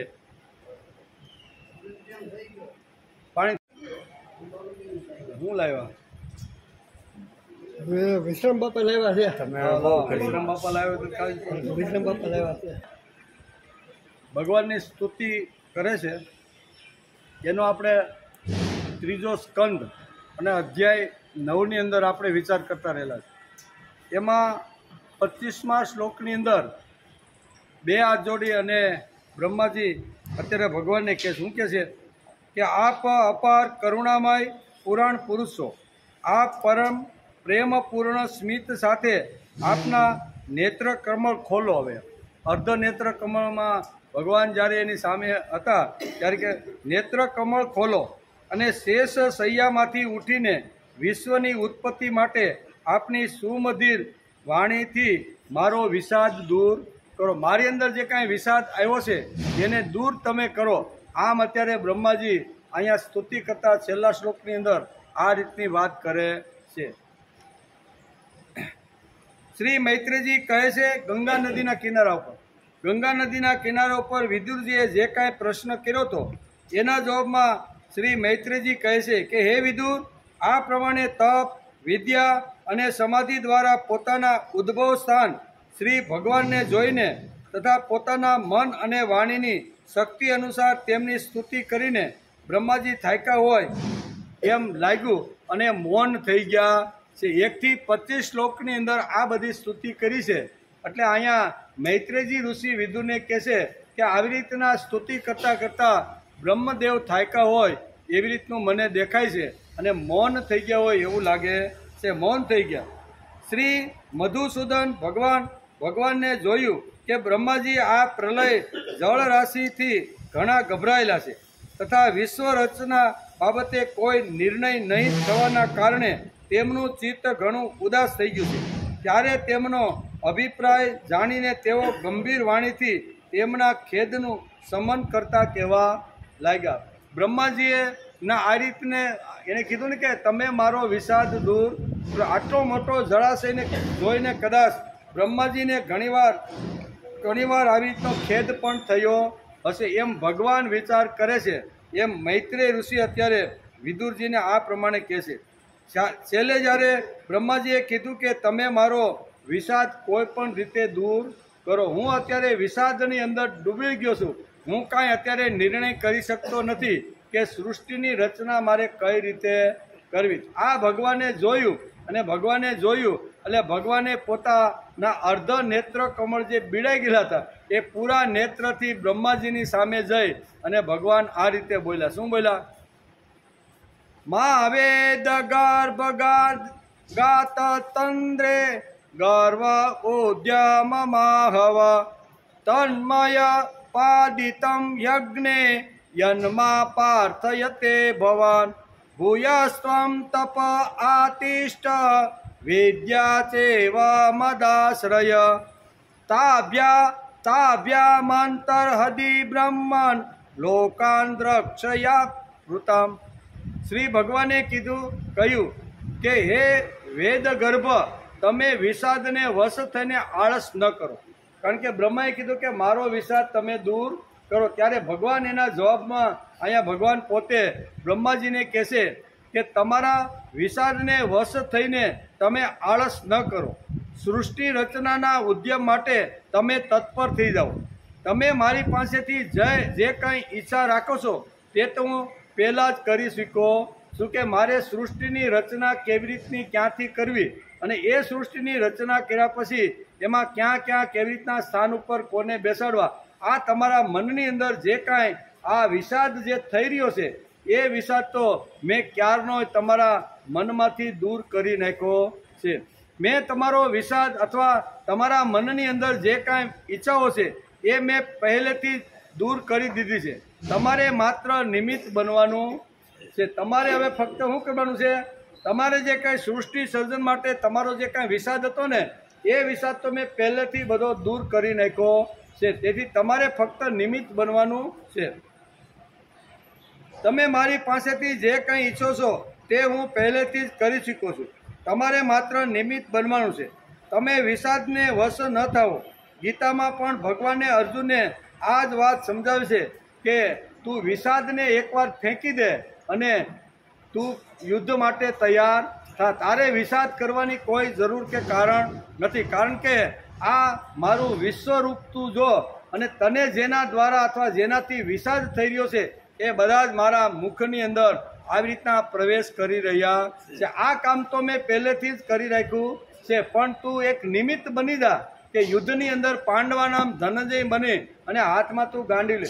એવી જ રીતે ભગવાન અત્યારે બ્રહ્માજીને આ જ વાત કહી રહ્યા છે. ભાગવત અને શ્રીમદ ભગવદ્ ગીતા આગળ આપણે જોયું ને કે શ્રીમદ ભાગવતની જ્યારે રચના કરવાની હતી ત્યારે અહીંયા નારદજી અત્યારે વેદવ્યાસને અહીંયા શું કહેવાય સરસ્વતીના કિનારા ઉપર જે વાતો જે કરતા હતા એમાં વેદવ્યાસને નારદજી કહે છે કે તમે જે રચના કરો ને એની અંદર વેદ છે, ઉપનિષદ છે, ગીતા છે અથવા આવી રીતના જે પુરાણો છે એના જે સિદ્ધાંતો છે એ સમજી અને તમારે આવી રીતના 12 સ્કંદ અને 18,000 શ્લોકની તમારે રચના કરવાની છે. એની અંદર ગીતા પણ આવી જાય, એ શ્લોકની અંદર ઉપનિષદો પણ આવે, એની અંદર બ્રહ્મસૂત્રો પણ આવે અને એની અંદર આવી રીતના ભાગવતના 18 જે પુરાણો છે એની અંદર જે કાંઈ તમે વાતો લખી છે એને પણ તમે આવરી અને સુંદર મજાનો એક ગ્રંથ તૈયાર કરો. તેથી અહીંયા કહે છે કે જે વિષાદ અર્જુનને થયો હતો એ જ વિષાદ અત્યારે બ્રહ્માજીને થયેલો છે. બ્રહ્માજી કહે છે કે તમે મારા વિષાદને દૂર કરો. અહીંયા અર્જુન પણ કહે છે કે તારે વિષાદ કરવાનું કોઈ કારણ નથી. આ બધાને તો મેં પહેલેથી મારી નાખ્યા છે. તારે ફક્ત નિમિત્ત બનવાનું છે. એમ ભગવાન પણ અહીં બ્રહ્માજીને કહે છે કે તમારા મનમાં સૃષ્ટિ રચના માટે જે કાંઈ વિચારો ચાલી રહ્યા હતા, તમને એમ થતું કે આવડા મોટા વિશાળ સાગરની અંદર મારું મન અત્યારે ક્યાં ઘૂમી રહ્યું છે અથવા શું કરવાનું છે એ મારા મનમાં સ્થિર થતું નથી. ત્યારે ભગવાને બહુ સ્પષ્ટતા કરીને કીધું છે તમે વિષાદને વશ ન થાઓ. ગીતામાં પણ ભગવાને અર્જુનને આ જ વાત કહી છે. શ્રીમદ ભાગવતમાં વેદવ્યાસ અને ભગવાન શ્રી કૃષ્ણે ગીતામાં આ વિષાદ યોગની સમજણ આપી છે. વિષાદ યોગની ભૂમિકા સમજી લેવા જેવી છે. વિષાદ એ યોગ કેમ થાય? વિષાદ એટલે ખિન્નતા. વિષાદી યોગ કેમ થાય ભાઈ? એક તો માણસ થાકી ગયો હોય, કંટાળી ગયો હોય, નિરુત્સાહી થઈ ગયો હોય તો એને યોગ કેમ કહેવાય? અને બ્રહ્માજી અત્યારે એકદમ વિસ્મિત થઈ ગયા છે અને વિષાદની અંદર હોય એવું એને લાગે છે. તેથી ભગવાન કહે છે તમારે વિષાદ કરવાની કોઈ જરૂર નથી. તમને જે આળસ છે, તમારો જે પ્રમાદ છે અથવા તમારા મનની અંદર છે કે હું આ રચના કરી શકી કે કેમ, આ બધું તમે છોડી દો. વિષાદ એટલે ખિન્નતા. ખિન્નતા એટલે ઉત્સાહનો અભાવ. તો પછી તેમનો યોગ કેવી રીતે થાય? અહીંયા પહેલો જ અધ્યાય શ્રીમદ ભગવદ્ ગીતાનો પ્રથમ અધ્યાય જો આપણે ખોલીએ તો એમાં આખો વિષાદ યોગ, પહેલા અધ્યાયનું નામ શું છે? શ્રીમદ ભગવદ્ ગીતાના પ્રથમ અધ્યાયનો વિષાદ યોગ. તો જે વિષાદ હોય એને યોગ કેવી રીતે કહી શકાય? આ પ્રશ્ન મોટો છે. વિષાદ આવે એટલે કર્મ મંદતા આવે. કર્મ મંદતા આવે પછી કર્મ વિપરીતતા આવે. તો પછી તેને યોગ કેમ કહેવાય? વિકાસના પાયામાં વિષાદ હોવો જ જોઈએ.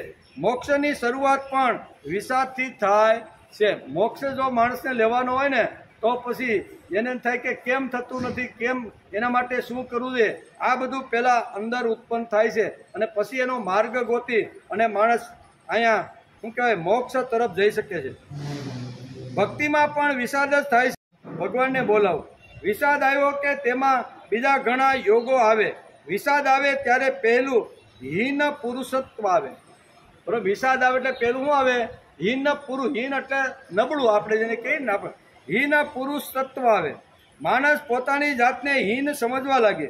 વિષાદ આવે કે મનમાં લાગે કે આ જગતમાં ભગવાન નથી. એટલે કે ભાગવત અને ગીતામાં આ વિષાદ શબ્દ અહીંયા વેદ વ્યાસે બંને જગ્યાએ મૂકી દીધો છે. તેથી એક વાત જો વિષાદ આવે તો આ જગતની અંદર ભગવાન નથી એવું માણસને થવા લાગે. એકવાર વિષાદ આવ્યો કે આ બધા રોગો આવી જાય છે. આ રોગને દૂર એટલે કે આ રોગને અંદર દાખલ ન દેવા હોય તો કૃષ્ણ લીલા તમે સાંભળો. આ જે વિષાદ નામનો જે રોગ છે એને જો અંદર દાખલ કરવા ન દેવાનો હોય તો એના માટે કૃષ્ણ લીલા સાંભળવી જોઈએ. વિષાદ આવે એટલે એક ગ્રંથિ બંધાઈ જાય કે હું ક્ષુદ્ર છું, હું હલકો છું, મારાથી થાય નહીં, આવું માણસને લાગે. વિષાદ આવતા આળસ આવી જાય છે, અજ્ઞાન આવી જાય છે. વિષાદમાં માણસ અજ્ઞાનથી ઘેરાઈ જાય છે અને અહંકાર પણ આવે છે. ચાંચલ્ય આવે, અવિદ્યા આવે, અભૂતિ આવે, કુવિદ્યા આવે. આ બધું મળીને જે રસાયણ તૈયાર થાય છે તેને વિષાદ કહેવામાં. આ બધું રસાયણ છે કે આ બધા જો દુર્ગુણો જો માણસની અંદર આવી જાય તો આ બધા વિષાદની અંદર કપી જાય છે. તેથી જ ભગવાન બ્રહ્માજીને કહે છે કે તમે વિષાદને વશ થઈને આળસ ન કરો, પ્રમાદ છોડી ગયો અને સૃષ્ટિ રચના માટે તમારે ફક્ત નિમિત્ત બનવાનું છે. સૃષ્ટિ રચના માટે તમે જે કાંઈ વિચાર કરી રહ્યા છો, તમને એમ થાય કે આટલું મોટું વિશાળ જગત છે, એમાં મારે કઈ રીતની કઈ વાત ક્યાં સર્જન કરીને મૂકવી, આ તમારા મનની અંદર જે કાંઈ વિષાદ થઈ રહ્યો છે એને તમે છોડી દો એમ ભગવાન કહે છે. સૃષ્ટિ રચનાના ઉદ્યમ માટે તમે તત્પર થઈ જાઓ, સર્જન કરવા માટે તૈયાર થાઓ. મારી પાસેથી જે કાંઈ ઈચ્છો છો તે તો હું પહેલેથી જ કરી ચૂક્યો છું. તમારે તો ફક્ત નિમિત્ત બનવાનું છે. ભગવાનને કોઈ પણને આપણી હાથે જો કામ કરવાનું છે ને તો ભગવાન ગમે તેને નિમિત્ત બનાવી દેશે. સમજો કે કોઈ પૂજાપાઠ કરવા માટે કોઈને ત્યાં ગયા અને કદાચ ગણપતિ બાપાની મૂર્તિ ભૂલાઈ ગઈ, બરાબર ને, લેવાની અથવા જે પૂજા કરવા તો શું કરે? એ એકાદી સોપારીને ઉપાડે, એને ત્યાં મૂકે બાજોટ ઉપર અને એની ઉપર આહવાન કરીને ગણપતિ બનાવે કે નહીં? સોપારીને પણ ગણપતિ બનાવી દે, એને સોપારી નિમિત્ત બની જાય. એવી રીતે આપણે જો કંઈ પણ કામ નહીં કરીએ તો ભગવાન તો ગમે તેની ઉપર આવી રીતના સાંટણા સાંટી અને એને નિમિત્ત બનાવવાના છે. ભગવાનને તો કામ કરવાનું છે. તેથી અર્જુને કીધું કે જો તું નિમિત્ત નહીં બને તો મારી પાસે તો ઘણા એવા આવી રીતના છે કે હું ઘણાને નિમિત્ત બનાવી શકું છું, પણ મારે તને યશ અપાવવો છે, મારે તને કીર્તિ અપાવી છે, તારો જય થાય, પાંડવાનામ ધનંજય થાય એવી વૃત્તિ તારી અંદર નિર્માણ થાય. એટલા માટે હું તને કહું છું કે તું ફક્ત નિમિત્ત બની જા. અત્યારે ભગવાન પણ અહીંયા બ્રહ્માજીને આ જ વાત કહે છે કે તમારે ફક્ત નિમિત્ત બનવાનું છે. સૃષ્ટિ સર્જનનો વિચાર અને એનું પ્લાનિંગ અથવા એનું આયોજન તો મેં પ્રથમથી જ કરી નાખ્યું છે એમ કહે છે. હે વેદ ગર્ભ, તમે વિષાદને વશ થઈને આળસ ન કરો. સૃષ્ટિ રચનાના ઉદ્યમ માટે તત્પર થઈ જાઓ. તમે મારી પાસેથી જે કંઈ ઈચ્છો છો તે તો હું પહેલાં જ કરી ચૂક્યો છું. તમારે માત્ર નિમિત્ત બનવાનું છે. તમે ફરી એકવાર તપ કરો અને ભાગવત જ્ઞાનનું અનુષ્ઠાન કરો. એકવાર તો તપ કર્યું તો આના આગલા અધ્યાયમાં આવ્યું ને કે જે વખતે પ્રથમ બ્રહ્માજી ઉત્પન્ન થયા ત્યારે ભગવાને કીધું કે પહેલાં તમે તપ કરો, એનો વિચાર આપણે કર્યો હતો. અહીંયા બીજી વખત પણ ભગવાન તપ કરવાનું કહે છે કે વારંવાર તપ કરવાની વાત અહીંયા ભગવાન બ્રહ્માજીને શા માટે કરે છે? આપણને પણ કંઈ સમજાવવાનું છે કે એકવાર કરવાથી માણસના જીવનની અંદર વિકાસ થતો નથી. કોઈ પણ વિચાર જો દ્રઢ કરવાનો હોય તો વારંવાર ઘૂંટીને એના ઉપર હથોડા પડવા જોઈએ. એકવાર કરવાથી કાંઈ માણસ આવી રીતનો થઈ શકતો નથી. તેથી એકવાર તપ કર્યા પછી ભગવાન અહીંયા આગ્રહ બીજી વાત બ્રહ્માજીને તપ કરવાનો શા માટે રાખે છે એ પણ અહીં વેદ વ્યાસ લખે છે કે સતુ દીર્ઘકાળ નૈરંત, લાંબા કાળ સુધી માણસે આવી રીતનું કરવું જોઈએ. અને એના ઉપર કદાચ જો મેષ બાજી ગયો હોય, રાખ બાજી ગયો હોય તો ફરીથી એને ઉડાડીને માણસે એને સ્વચ્છ કરવાનો પ્રયત્ન કરવો જોઈ. તેથી ભગવાનને લાગ્યું છે કે આને તપની હજી જરૂર છે, કારણ કે વિષાદ દૂર કરવાની વાત બ્રહ્માજી અત્યારે ભગવાનને કહે છે કે મારો વિષાદ ઓછો થાય અથવા દૂર થાય એના માટે તમે પ્રયત્ન કરો. ત્યારે ભગવાન કહે છે કે હજી તમે તપ કરો.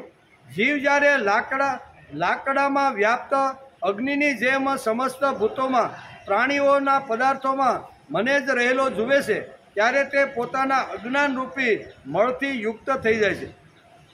જ્યારે તે પોતાને ભૂતો, ઇન્દ્રિયો, ગુણો અને અંતઃકરણથી રહિત તથા સ્વરૂપથી મારાથી અભિન્ન એકરૂપ જુએ છે, ત્યારે તે મોક્ષ પદ મેળવી લે છે. ત્યાં સુધી એને મોક્ષ મળતો નથી. મોક્ષ પદ જો મેળવવાનો હોય તો આટલી વાતોમાંથી એને પસાર થવું પડે. ઇન્દ્રિયોને સંયમિત કરવી પડે. મૂળ વસ્તુ આ છે. આપણી ઇન્દ્રિયો જેમ ઘોડા છૂટા મૂકોને ચરવા માટે જેમ દોડાદોડી કરે એમ ઇન્દ્રિયોને જો છૂટી મૂકીએ તો માણસ મોક્ષ પામી શકતો નથી. ઇન્દ્રિયો છે, ગુણો છે, અંતઃકરણ છે, આ બધાને સંયમિત કરી અને માણસે જો પ્રયત્ન કરે તો એ મોક્ષ ગતિ મેળવી લેશે. હે બ્રહ્માજી, અનેક પ્રકારના કર્મ સંસ્કારો અનુસાર અનેક પ્રકારની જીવ સૃષ્ટિની રચના કરવાની ઈચ્છા થવા છતાં પણ તમારું ચિત્ત મોહિત થતું નથી.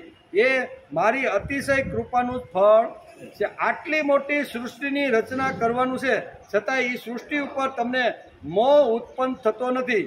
એ મારા જ કૃપાનું ફળ તમે ભોગે. કહેવાનો અર્થ આપણે જે કાંઈ કરી છે, પછી દેવતા હોય કે માનવ હોય, જે પણ કાંઈ આપણે કરતા રહેલા છે એમાં ભગવાનની જ કૃપાનું ફળ છે. માણસનો ચડતો પ્રયત્ન અને ભગવાનની ઉતરતી કૃપા, આ બંને જ્યારે ભેગા થાય છે ત્યારે જ માણસને ફળ પ્રાપ્ત થાય છે. ફળ ખાલી પ્રયત્ન કરવાથી ન મળે, સાહસ કરવાથી ન મળે, અક્કલ હોશિયારી વાપરવાથી આવી રીતનું મળતું નથી. પણ આ મળે ક્યારે?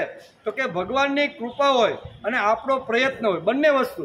આપણે પ્રયત્ન કર્યા વગર મને ભગવાન જોઈએ, પ્રયત્ન કર્યા વગર મને વિદ્યા જોઈએ, પ્રયત્ન કર્યા વગર મને ધન જોઈએ, તો આ શક્ય નથી. તેથી અહીંયા બ્રહ્માજીને અહીંયા ભગવાન વારંવાર કહે છે કે ભલે તમે એકવાર તપ કર્યું પણ તમારે હજી બીજી વાર તપની આવશ્યકતા છે. તપ કર્યા વગર વિદ્યા મળે નહીં, તપ કર્યા વગર જ્ઞાન પ્રાપ્ત થાય નહીં, તપ કર્યા વગર વિત્ત મળે નહીં, તપ કર્યા વગર મોક્ષ મળે ને. આ બધું જો પ્રાપ્ત કરવું હોય તો એના પાયાની અંદર શાસ્ત્રકારોએ તપને મૂકી દીધું છે. તેથી વારંવાર આપણે એમ થાય કે એકવાર ભગવાને બ્રહ્માજીને તપ કરવાનું કીધું તો ફરીથી પાછું અહીંયા જ્યારે આ ભગવાનની જ્યારે સ્તુતિ જ્યારે આ બ્રહ્માજી કરતા હતા અને સ્તુતિ પૂરી થયા પછી ભગવાને બીજી વાર બ્રહ્માજીને તપ કરવાનું શા માટે ઉપર આવીને બેસીને તમે સમાધિસ્થ થયા ત્યારે તમને આખું મારું સ્વરૂપ તમે દેખાડું એ મારી કૃપાનું ફળ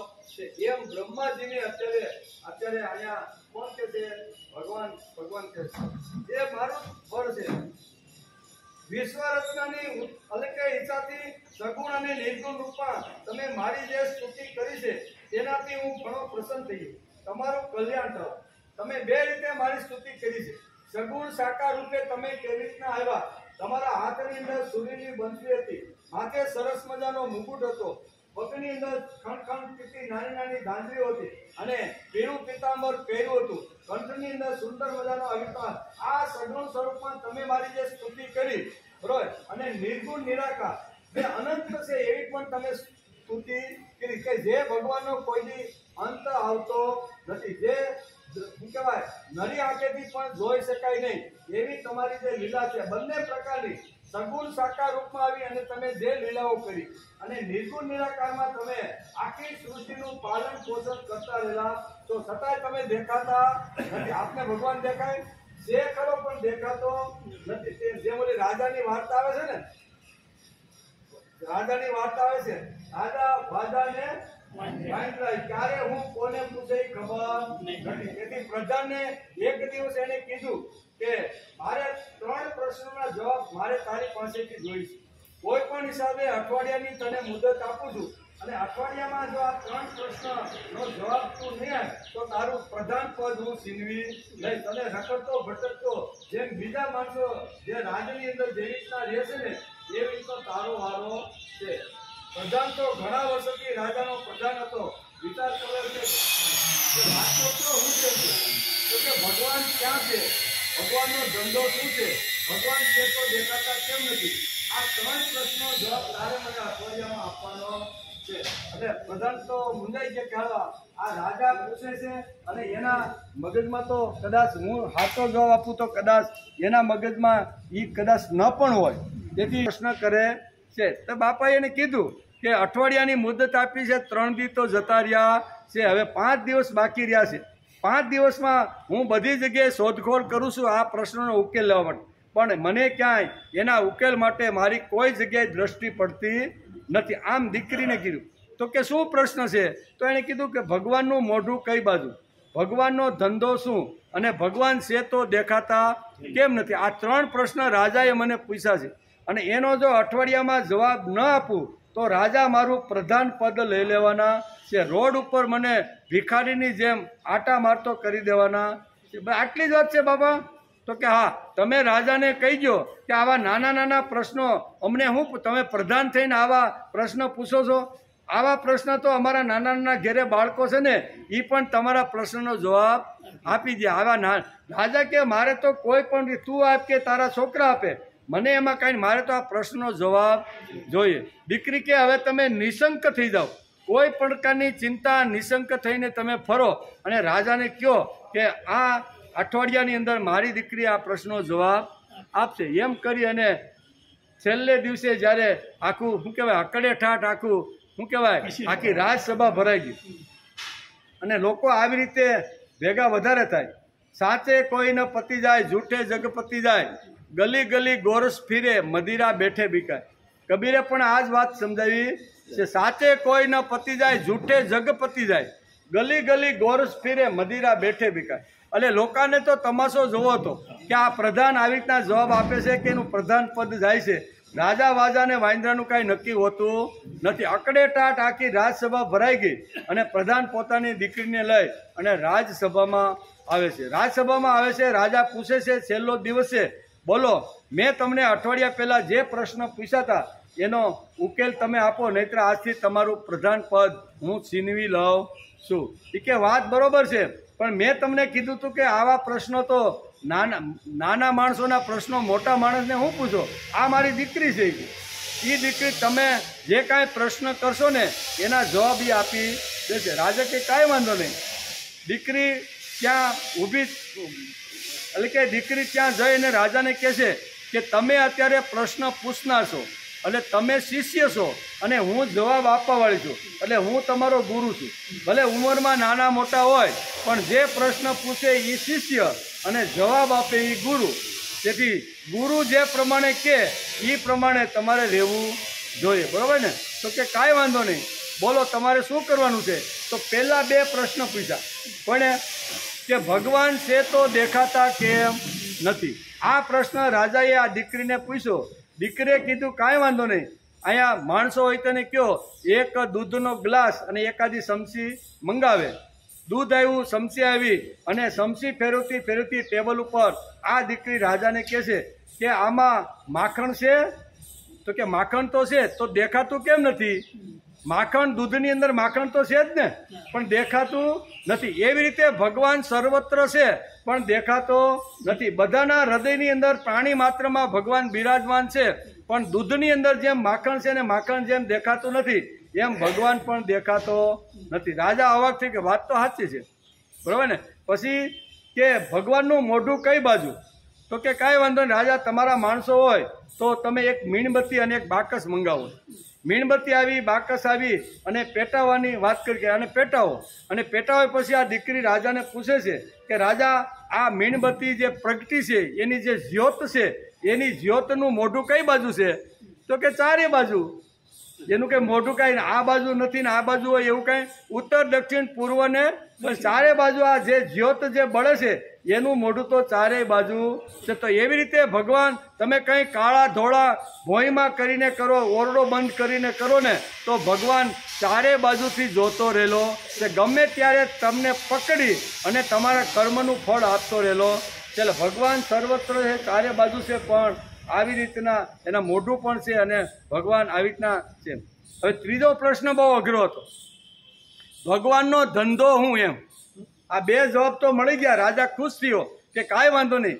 મારો ત્રીજો પ્રશ્ન છે કે ભગવાનનો ધંધો શું? ભગવાન ધંધો શું કરે? આટલું મોટું વિશ્વનું સર્જન કર્યું, ઉત્પત્તિ સ્થિતિ નાશ કરવાળો જે ભગવાન છે એને કાંઈક ધંધો બંધો કામકાજ તો હશે કે નહીં? તો કે કામ તો હોય જ નહીં. કે તો કે શું કામ છે એનું? એ તમે મારા છેલ્લા પ્રશ્નનો જવાબ આપો. એ કે હું અત્યારે તમારો ગુરુ છું, તમે મારા શિષ્ય છો, અત્યારે તમારે મારું સિંહાસન ખાલી કરી દેવું જોઈએ. હું જે પ્રમાણે ઓર્ડર આપું ને એ પ્રમાણે તમારે કરવું પડે. રાજા તો અવાક થઈ ગયો. રાજાને કીધું કે તમે સિંહાસન ખાલી કરો અને હું આંગળી પકડીને તમને જ્યાં બેસાડું ને ત્યાં તમારે બેસી જવાનું. તો રાજાને તો જવાબ જોતો હતો અને પહેલેથી નક્કી થઈ ગયેલી વાત હતી. એટલે રાજા તો સિંહાસન ઉપરથી ઊભા થયા. એ દીકરીએ રાજાની આંગળી પકડી અને છેલ્લી હરોળની અંદર મેલો ગેલો કપડો કે જે કાંઈ ઠેકાણું હતું, નાકમાં લીટ લબડતી હતી ને આવી રીતના જે જોવાને સાંભળવા જે આવ્યા હતા સભાની અંદર, બરોબર ને, એ જ્યાં બેઠા હતા એમાંથી એક ભાઈને ઊભો કર્યો કે ભાઈ તું ઊભો થઈ જા. એટલે એ ભાઈને ઊભો કર્યો અને રાજાને કીધું તમે બેસી જાવ. રાજા થઈને એક સામાન્ય હરોળની અંદર જે સામાન્ય લોકો જે બેઠા છે એ તો બહુ અઘરું પડે, પણ હવે જવાબ જોઈ છે એટલે કરવું તો પડે ને. એટલે રાજાને ઓલા ભાઈને ઉઠાડી દીધા અને રાજાને ત્યાં બેસાડી અને એની આંગળી પકડી અને સિંહાસન ઉપર લાવી. મેલા ઘેલા કપડાં, નાકમાં લીટ લબડતી હતી, માથાનું ઠેકાણું નહીં, કપડાં ગંધાતા, આવાને એને આ સિંહાસન ઉપર બેસાડી દીધો. રાજા કે મારે તમારા પ્રશ્નનો જવાબ જોઈશે, આવું તમે કરો એ આ તમારું ખોટું છે. એ કે મેં જવાબ તો આપી દીધો. એ કે દીકરી શું કે છે, મેં તો તમારો જવાબ આપી દીધો, તમે ન સમજાય એમાં શું કરું? તો કે ભગવાનનો ધંધો શું? તો કે ભગવાનનો ધંધો આ રાંકને રાજા બનાવે અને રાજાને આ ભગવાન ધંધો હારા મારો ધંધો કરે છે. એટલે અહીંયા સગુણ અને નિર્ગુણની વાત કરતા અત્યારે ભગવાન અત્યારે બ્રહ્માજીને કહે છે કે તમે મારા બે રૂપનું જે વર્ણન કર્યું ને એ બહુ એ સ્તુતિથી હું એટલો આવી રીતનો પ્રભાવિત થયો છું કે મને એમ થાય છે કે તમે ગભરાઈ ગયા છો, તમને વિષાદ થયો છે, પણ તમારે આ વિષાદ છોડી અને તમારે એક વાત આ સૃષ્ટિ સર્જનના કામમાં લાગી જવું જોઈએ. એમ અત્યારે અહીંયા બહુ સરસ રીતે અહીંયા વેદ વ્યાસ લખે છે. મૈત્રેયજી અત્યારે ગંગા નદીના કિનારા ઉપર અત્યારે ઉદ્ધવ શું કહેવાય વિદુરજીને આ વાત સમજાવે છે. નૈમી સારણ્યની અંદર પણ જે ઋષિઓએ સૂતજીને જે કાંઈ પ્રશ્ન કર્યા હતા એ બધા જ પ્રશ્નો અત્યારે આ રીતના જવાબ આપતા રહેલા છે. શ્રી મૈત્રેયજી કહે છે કે પ્રકૃતિ અને પુરુષના સ્વામી કમળનાભ ભગવાન સૃષ્ટિ કરતા બ્રહ્માજીને આ પ્રમાણે જગતની અભિવ્યક્તિ કરાવીને પોતાના તે નારાયણ રૂપથી અદૃશ્ય થઈ ગયા. ભગવાને આટલી વાત અત્યારે બ્રહ્માજીને કીધી કે તમારે તો ફક્ત નિમિત્ત બનવાનું છે. તમારી અંદર જે વિષાદ આવી ગયો છે, આળસ આવી ગઈ છે કે આટલી મોટી સૃષ્ટિનું સર્જન હું કેવી રીતે કરી શકીશ અને સૃષ્ટિનું સર્જન કર્યા પછી કોને ક્યાં કેવી રીતનું વૃક્ષ છે, વનસ્પતિ છે, પશુ છે, માનવ છે અથવા એના જે સત્વગુણ, રજોગુણ, તમોગુણ જે આખા છે આ બધું ક્યાં કેવી રીતનું ગોઠવવું એ તમારો જે વિષાદ ઘણા સમયથી ચાલી રહ્યો છે આને તમે ફેંકી અને એક વાર તમે સૃષ્ટિ સર્જન માટે કામે તમે લાગી જાઓ. તમારે ફક્ત નિમિત્ત માત્ર બનવાનું છે. આ તમારા મનની અંદર જે કાંઈ વિષાદ હતો એનું નિવારણ તો મેં પહેલેથી કરી નાખ્યું છે. આને કહેવાય ભગવાન, આને કહેવાય શું કહેવાય નારાયણ. આવા નારાયણ માણસના મનની વાત પણ જાણી શકે છે. તેથી બ્રહ્માજીના મનની વાત જાણી અને બ્રહ્માજીને આ પ્રમાણે કહી અને ભગવાન અત્યારે અદૃશ્ય થઈ ગયા છે. ઇતિ શ્રીમદ ભાગવતે મહાપુરાણે પરમહાસ્ય સંહિતાયા તૃતીય કંદે નવમો અધ્યાય, ત્રીજા સ્કંદ અંતર્ગત નવમો અધ્યાય આજે સમાપ્ત થયો. નવમા અધ્યાયની અંદર અહીંયા બહુ સરસ રીતે આ બધા ભગવાનના 1 થી 25 શ્લોકની અંદર ભગવાન તમે કેવા છો બરોબર એનું વર્ણન અત્યારે બ્રહ્માજીએ 2 હાથ જોડીને સ્તુતિ કરેલી છે. એનો પણ આપણે વિચાર કર્યો. ભગવાને એનો વિષાદ ટાળવા માટે આ બધી વાતો સમજાવી છે કે તારે ફક્ત નિમિત્ત બનવાનું છે. આ પ્રમાણે આ અધ્યાયને આજે આપણે નમસ્કાર કર્યા. આવતીકાલે મળશું ત્યારે 10મો અધ્યાય, 10 પ્રકારની સૃષ્ટિનું વર્ણન. કેટલી 10 પ્રકારની સૃષ્ટિ બનાવી છે. એ 10 પ્રકારની સૃષ્ટિનું વર્ણન અત્યારે વેદ વ્યાસ લખે છે. ગંગા નદીના પવિત્ર કિનારા ઉપર અહીંયા વિદુરજી પણ આ જ પ્રશ્ન મૈત્રેય ઋષિને પૂછી રહ્યા છે. નૈમિષારણ્યની અંદર પણ ઋષિઓ સૂતજીને પણ આ જ વાત પૂછી રહ્યા છે. એ બધાનો નિચોડ કાઢી અને વેદ વ્યાસે બહુ સરસ રીતે આ 10 પ્રકારની સૃષ્ટિ કેવી રીતની સર્જન થઈ એનો વિચાર આ 10મા અધ્યાયની અંદર વેદ વ્યાસે લખ્યો છે. એનો વિચાર આપણે